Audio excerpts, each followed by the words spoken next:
Hi, it's James here from the Sprinkled Donut Forge in Moscow, Texas. And I'm working on a project between commissions. Um, as you might already know, I'm working on a pirate cutlass for a pirate. And I have a lot of grinding to do on that tomorrow. And some guard design and some etching for some sawtooth fullers on the blade.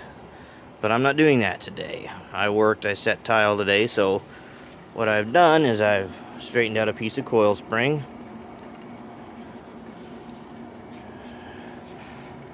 And I'm working on getting her nice and hot. Making her flat. And I didn't measure anything. I'm going freestyle on this. What I'm attempting to make is another draw knife. I've never exhibited a draw knife forging on my YouTube channel. I've had success in the past. I made one that was a little bit too long. So this piece is not nearly that long.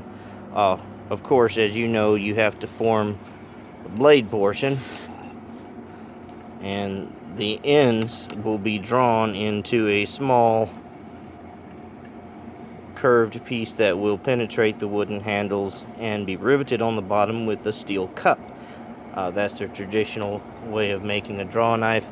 I made a very small one out of a bearing race excuse me, for a friend of mine and sent it to him, and I told him to critique it, and he kindly did so.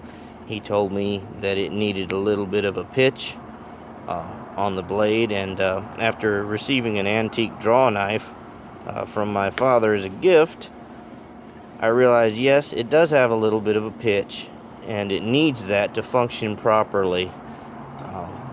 This coil spring that I'm using, I've made the pirate cutlass in my previous videos out of the same spring. It's very, very hard steel. So it has been annealed several times in order to relieve some of the stresses from what it used to be, because it was a used spring.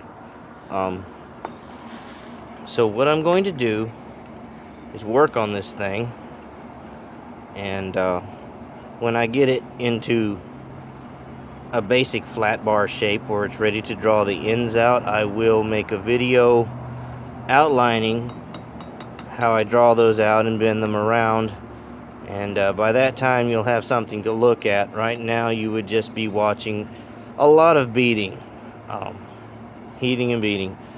You got to get it into a piece of stock that you can use before really showing anything off about the technique of making a draw knife from this material. So that's where I'm at with this, and like I say, tomorrow I'll be grinding and doing a hollow saber grind and some etching and doing some guard design on a pirate cutlass. And if there's anything noteworthy in that, I will be sure to make a video so you can see the content about that project. Alright, well, until next time, bye.